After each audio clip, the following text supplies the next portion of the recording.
Hello and welcome back to another update where I cover the latest developments throughout the front line in the Russo-Ukrainian war. It is your host Weeb Union, and in this one there are the final few advances that happened prior to the Easter ceasefire. The Easter ceasefire has now ended. It ended at midnight to Monday. This means that the ceasefire lasted for about 30 hours from 6 p.m. on Saturday until midnight to Monday. And with this, the fighting continues across the front line. It was really just a quick reorganization for both sides to continue their operations. Much of the front line was stable and no offensive operations took place, but there was a lot of artillery fire and drone fire between the two sides, but no territorial changes. Instead, these 4 territorial changes which have been recorded all happened prior to the ceasefire on the 19th of April. Looking through them, we start out in the southwest of Pokrovsk. The Russians have re-entered Zverove in the southwestern outskirts of the town, bypassing the fortified position in between Pishene and Zverove. The Russians here are aiming to advance through the residential area and to flank the fortified position from the rear, advancing through the railways connecting the northern and southern flanks, gaining control over the fortified position before moving further within Zverove from the northern and southern flanks. At the same time, there was a lot of fighting in the outskirts of Pishene and Shevchenko prior to the ceasefire, where the Ukrainians continued to pressure the Russian forces in the area. Most of the artillery fired through the ceasefire by the Ukrainians were centered around Tretk, Shevchenko, Pishane, and Kotlina, while the Russians focused on the Ukrainian positions near Spinivka and Alexandrivka and Udashne, as well as the northern parts of Kotlina. In the eastern direction, the Russians managed to advance to the northeast of Suabela, where they managed to gain control over several fortified positions of the Ukrainians in the area. The Ukrainians have 3 remaining fortified positions remaining in the vicinity of Suabela, following which the Russians will have control over the road between New York and the direction of Kalinove, here to the west, where fighting continues over the remaining Ukrainian defensive positions in between Kalinove and Suabela. The Russians continue offensive operations where they are flanking the fortified positions of the Ukrainians here to the northwest of Suabela, while also fighting over the fortified positions to the north of the town.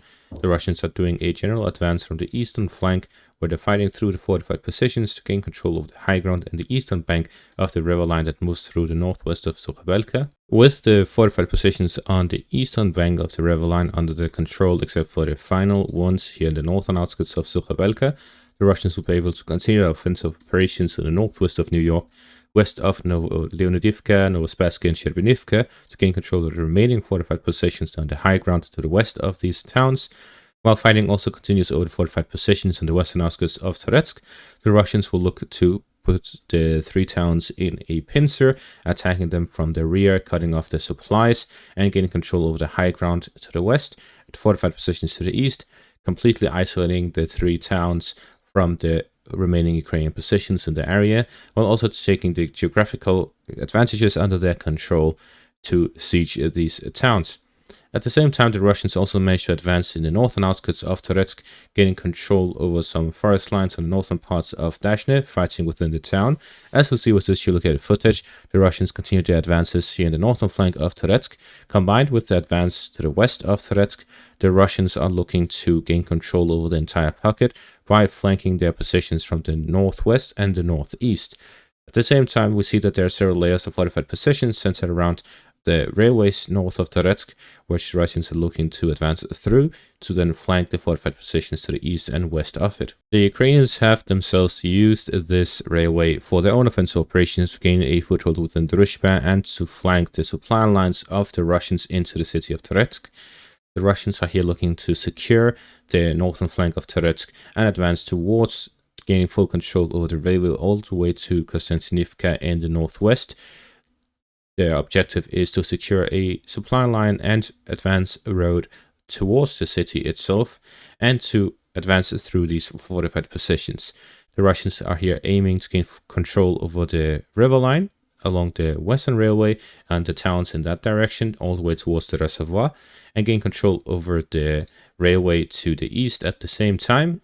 This will allow them to have a secure flank and road towards Costantineka, both from the eastern and western flanks of the city of Tretk, which will allow them to establish Tretk as a supply hub for further offensive operations in that direction, and also to secure the northern flank for offensive operations towards the west and the east, to secure the canal line here in the eastern flank, to connect their forces between Bakhmut and Tretk on the western bank of the canal for offensive operations in the direction of Ceasefire, and to gain control over the fortified positions in the vicinity of Ceasefire for a wider siege towards Costantineka, and similarly in the western flank of Tretk along the southern bank of the reservoir to gain control over Alexandro Kalinove and the town's fortified positions to the south, significantly improving their positions in the area, and for further offensive operations on the western flank of Costantineka as well.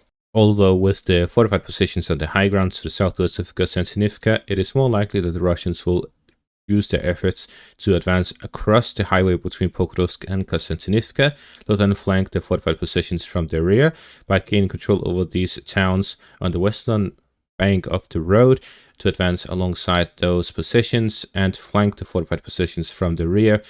Combined with a push from the south, the Russians would put the Ukrainians in a pincer and isolate it from Costantineka, creating a wide siege over Costantineka from the northeastern, southeastern, and southwestern directions, leaving only one road in and out of Costantineka, which is the one connected to Drushkivka, and the one that encapsulates the Sloviansk-Kostantinivka defensive line. Further north along the Cerebus River line, the Russians have managed to gain control over the town of Novomikhailivka. With this, the fighting continues over the fortified positions to the east and to the west of the town. The Russians can now flank it from the rear, combined with direct assaults from the right side. We can see that the Russians would be able to attack from both directions, similarly with the fortifications to the west of Novomikhailivka.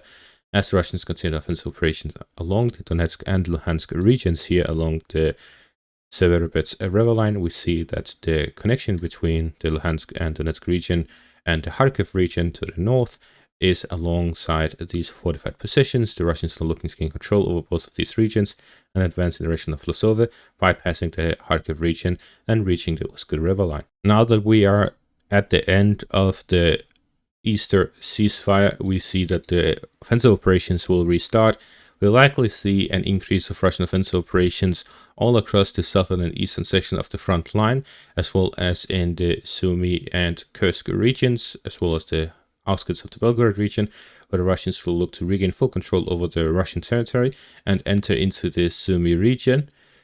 The Russians will likely also expand their offensive operations in the Vovchansk direction in the coming weeks, as the Russians will look to launch some sort of offensive operations in the northeastern outskirts of the Kharkiv region, the Sumy region, and all across the southern and eastern section of the front line.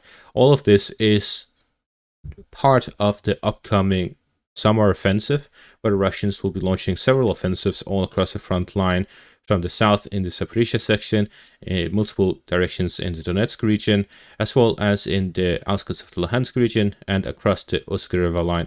Russians will look to gain control over Liman, Siversk, start a siege over Kostantinivka, start a siege over Pokrovsk, enter the Dnipropetrovsk region, and to siege Orhiv and gain control over that as well, which will significantly improve the Russian positions, and the Russians will look to gain full control over the Donetsk region over the next coming half a year. And that is going to be all for this update. Thank you for watching. Make sure to leave a like, subscribe, check out my Patreon and YouTube membership for additional content.